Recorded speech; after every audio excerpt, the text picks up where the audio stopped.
You are watching the third episode in the series of my personal experiences. These are stories or incidents that I experienced in my journey, and today's video is going to be about a story, a particular thing that happened to me back in my training days. It's going to be a rather fun story, but at the end of it there is a very important lesson for you guys, and I guarantee that not many people talk about it. So the nature's call is a natural thing. There can be a sudden urge to visit the loo. You might yourself have experienced it in the past, maybe when you are on a long drive on a highway, or maybe in the middle of a conference or a meeting, or maybe on a ride in an amusement park, or maybe even while you're watching a YouTube video.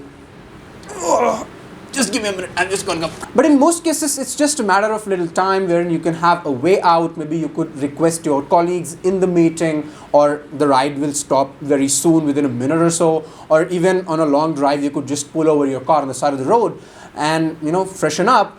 But very rarely can such a thing happen that happened to me. That is, you get stuck in a situation wherein nothing can be done. Yes, I'm talking about a Cessna 152 aircraft up at 8,000 feet long, very far away from my departure airport, and that is when I got the nature's call, and this video is going to be about that. So if you guys are ready, fasten your seatbelts because we're ready for takeoff.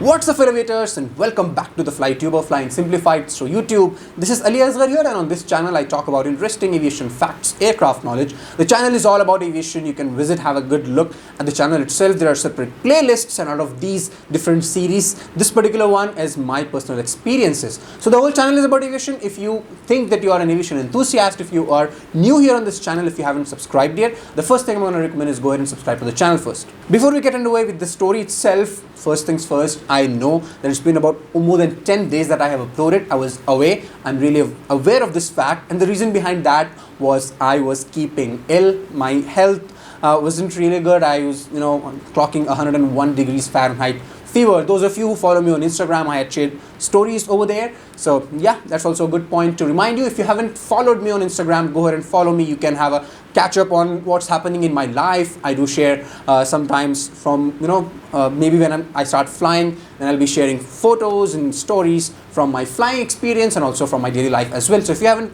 followed me on Instagram, this is my Instagram ID. Go ahead and follow me on Instagram as well. But anyways, I wasn't well. That is why I wasn't uploading the videos, and I skipped, I think, last 2 or 3 uploads. But anyways, which I'm back now with this series, my personal experience, episode 3. You are watching the episode 3 in this series. And by the way, I'll be linking the entire playlist up in the iCard and also down in the description, so go ahead and watch the other interesting videos first. So getting back to the story, the date was 4th March 2018, and this incident happened just 4 days before another incident, which was the very first episode in this series where I talked about how the radio of my aircraft caught fire. I was alone in the aircraft at that time, so go ahead and watch that video if you haven't already. I'll drop a link in the iCard. But this incident happened 4 days before. That thing happened on 8th March, but this story that I'm going to be explaining today happened on 4th March 2018. So I was planned for a cross-country flight. Basically, for those of you who don't know what a cross-country flight is, obviously it's not a flight between 2 countries. Cross-country is any flight that is very far from your departure airport. How far? 100 nautical miles. If you convert that into kilometers, it's about 185 kilometers. So any flight that is more than 185 kilometers straight out of your departure airport, that is called a cross-country flight.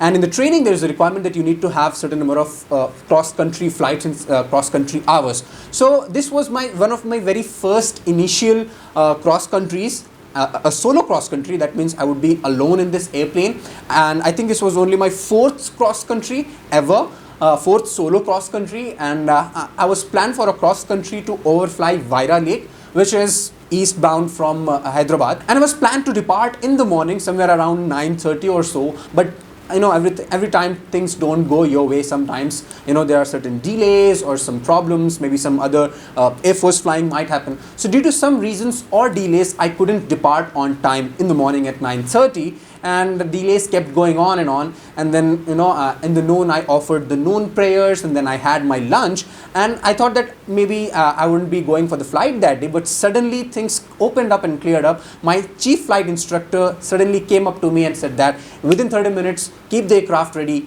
do the flight planning and make all the pre-flight preparations, and you are departing in another 30 minutes for your earlier planned Vira Lake cross-country flight. Now when things are going as planned, then it's usually a piece of cake, but problems occur when things go out of the way, out of the expected sequence, right? And that is what exactly was happening. First of all, it was very initial cross countries, very initial days of my training, and then second, this thing happened, delays, and then sudden preparation. I had very less time to file the flight plan and then recheck it and prepare the flight itself for the fueling up, and prepare the flight log, the navigation log, etc. So there's a lot of things that goes behind even before we step in the aircraft. So I did all of those. I had very less time at my disposal, and like I said, I offered the prayer and had the lunch as well, but I forgot to visit the loo in all this, amidst all this hustle bustle. I forgot to visit the loo before departing for my flight. So yeah, that is what lack of time does. The same things that you do repetitively and you're good at it, the same thing if you have to do in a shorter span of time, then there's always a greater chance of error happening. So anyways, which I fueled up my Cessna 152 airplane, pre-flight checks were done, everything was done, nav log and filing the flight plan, taking the permissions and startup clearance, everything was done, and at 14:15, that is 2:15 p.m, I departed the apron area. I departed for my cross-country flight, and I took off from Begumpet airport, and the point that I had to overfly was more than 100 nautical miles. Vira Lake, like I said, it was east from Begumpet airport, and the outbound leg I was planned to fly at 7,000 feet altitude, and then on the way back I would fly at 8,000 feet. I would climb another 1,000 feet and come back at 8,000 feet, because there is a semicircular rule in aviation, meaning all the flights that go eastbound will be following odd flight levels, 13,000 feet, 15,000, 17,000, and so on and so forth, and conversely on the way back, that is any westerly directed flight, all of these flights will be at even flight levels, that is 10,000, 12,000, 14,000, so on and so forth. So if you remember from the episode 2 in this very series, wherein I talked about how I landed with almost empty fuel tanks, if you haven't watched, I'll throw a link in the iCard. So in that video, I told that I went to Tiruvuru, which is just another 25 nautical miles ahead of this same point, Vira Lake. And now once again, 4 days before, when this incident happened, that day as well, I was going to Vira Lake as well. And you might wonder, why is he going all the time to Vira Lake only? And the main reason behind that is, in the initial days, we usually overfly the same point so that we get accustomed to the route itself. We get used to the, the area, and so that we have good situational awareness, so that because we are flying all alone for the very first time, and that we are going so far. So if any malfunction happens, we at least have good situational awareness. We know about the route, everything, so that we can confidently deal with the malfunction itself, rather than finding our way and what is our position, where am I located at, right? So that is the reason initially we used to do more flights towards Vira Lake, and I was pretty much okay by that time with this particular. Obviously, it was just my 4th flight, but still I was okay-ish and I was comfortable with the route towards Vira Lake. And yes, if you're wondering, so down the line, when you get comfortable with flying and dealing with aircrafts and malfunctions, etc., that's the time when you also explore new routes. You go to different places and new routes as well. It's not just that you go only to particular prefixed points. Now back in the aircraft, I had taken off, and not until I reached 5,000 or 6,000 feet, that is when actually it starts getting cold in a Cessna airplane, because as you climb higher and higher, the temperatures drops, and not until I reached 5,000 or 6,000 feet did I realize that I had forgotten to visit the loo. And I think that is the point in time when there was this psychological effect starting to come into play. But anyways, there was nothing serious till now. There was nothing very urgent. It was just, I just realized that I forgot to visit the loo. So I just kept that thought away, forgot about it. I didn't pay much attention to it, and I continued on with my flight. Everything up until Vira Lake was perfect. I was concentrating on my flying and noting down the points and values and fuel figures, everything, and enjoying the views. I reached Vira Lake on time, and everything up until Vira Lake was fine. But what happened was on the way back from Vira Lake. And before I get to that, if you guys are getting value out of this channel, any of these videos, and if you haven't subscribed yet, go ahead and first subscribe to the channel and like this video, subscribe to the channel and share this channel and the videos with your friends, because I'm sure they're going to get amazing information and good stories out of this channel. Having said that, let's continue with the story. So everything was fine till Vaira Lake. I overflew the point. I climbed another 1,000 feet up to 8,000. Then I set my course back towards Begumpet Airport. And again, on the way back, starting 10-15 minutes were absolutely perfectly fine. But after that, suddenly there was this urge to go to the washroom and to visit the loo. The nature's call was here. And sometimes the call is really sudden, right? Sometimes, usually it's gradually, it gets the urge to visit the loo, gradually it increases. But sometimes it's very sudden. And that is what had happened. Like, everything was cool, and within the next moment, there was this urgent need to visit the loo at the earliest. And I was stuck in this airplane. The cabin was really crammed up. It's a very small Cessna 152. Those of you who have flown know that it's a really crammed up cockpit. So very less place, strapped and trapped inside the seat belt of that airplane. No one else with me to take care of the flying. I was the only one who had to concentrate on flying. And this thing happened. And Cessna 152 is a trainer airplane. It's just like a small car from inside, and it doesn't have a washroom, unlike the big A320 airplanes that I fly now. And that was really difficult and very uncomfortable situation where I found myself in. So I had nowhere to go, and the closest airport to me was my destination airport itself, Begumpet Airport. That was the closest airport possible for me to head to. And what was the worst thing about this whole experience? The worst thing was that I knew that for the next 45 minutes or about an hour, I won't be able to visit the loo. That was that mental pressure that was having, that was taking a toll on me. That was the worst thing about this experience, right?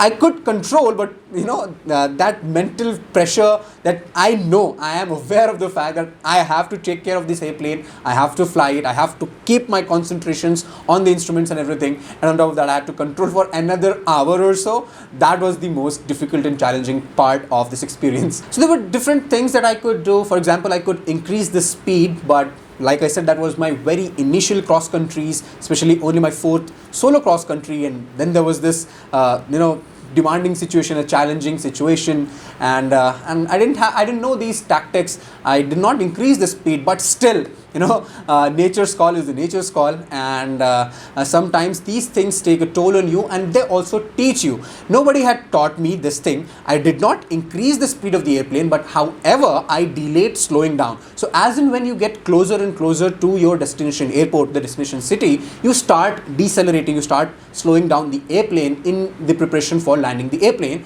And that is one decision that I took that nobody had taught me. I delayed slowing down. That is one thing that I did. Another important decision that I took that helped was I did a short circuit. Now, first things first, let me clear this out. A short circuit isn't allowed for trainees, especially in solo flights. And what short circuit basically is when you come for landing in the on the airport runway. So if that is the runway, if you were coming from the other side, you would take a circle and then you would land. This is called a circuit. And there is a set fixed path which you take for landing on the runway, and there's a short circuit wherein you don't go as far but very tight. You take a very tight and small turn and land on the runway. You don't go as far on the downwind leg, right? So, but that isn't allowed. And I didn't do exactly a short circuit, but when I'm telling short circuit, what I mean is I didn't go as far. A shorter turn than I would actually usually take. But not as short that you can call it a short circuit, because usually a short circuit is a very, very tight turn, and it's only done under supervision with an instructor. So these two decisions were very, very important: delaying the deceleration of airplane and then a shorter circuit.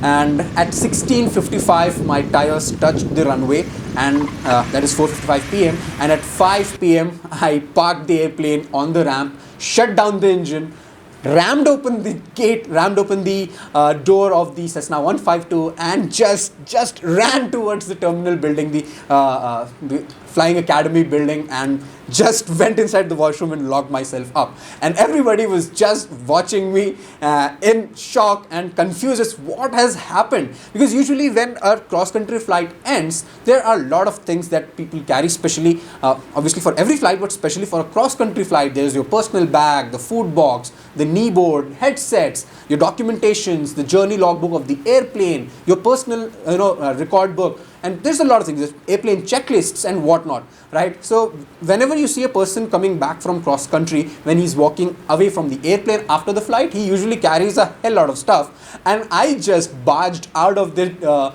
aircraft and ran without carrying anything. So everybody was shocked. They were like, what has happened?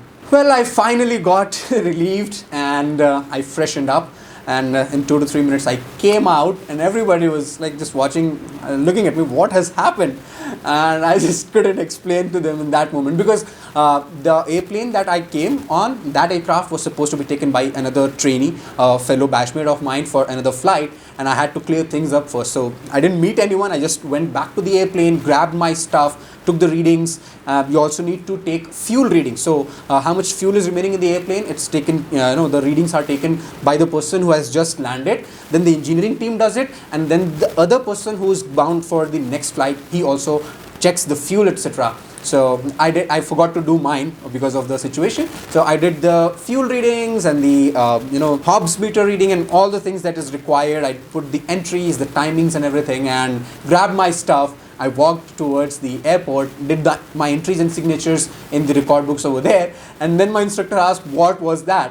And when I explained the situation and everything to them, everybody had a great laugh. Well, that was a small story, small incident, you can call it, that had happened back in my training base.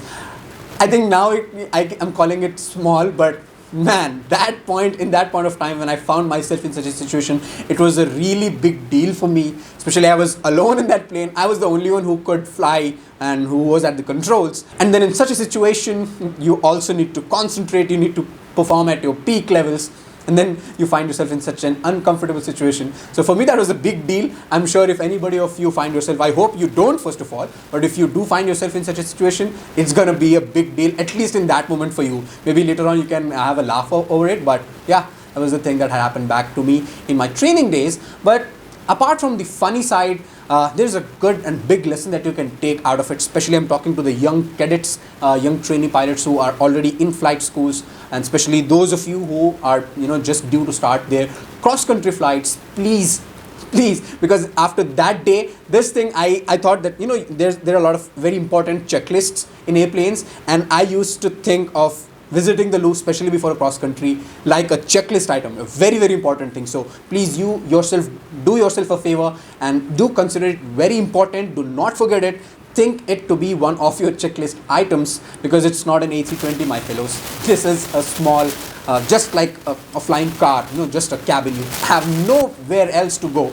So make sure that your bladders are empty before you proceed ahead towards your flight. And not just this, even in day-to-day life examples, my parents, since I was a child, I was very young, my parents always told me this thing that before you head out, always freshen up. And I didn't realize the importance of it until that day. So yeah, you can also inculcate this in your daily lives and make sure that before you step out of your houses, freshen up. So that was the story about nature's call up at 8,000 feet in a Cessna 152 airplane. I hope that you liked this story and got lessons out of it, most important. And yeah, that's it about this my personal experience episode 3 video. I'll be coming up with interesting videos very soon. Until then, you guys take care of yourself and watch other videos in the series or any other videos that is coming up on the screen right now. Take care, bye-bye, happy landings.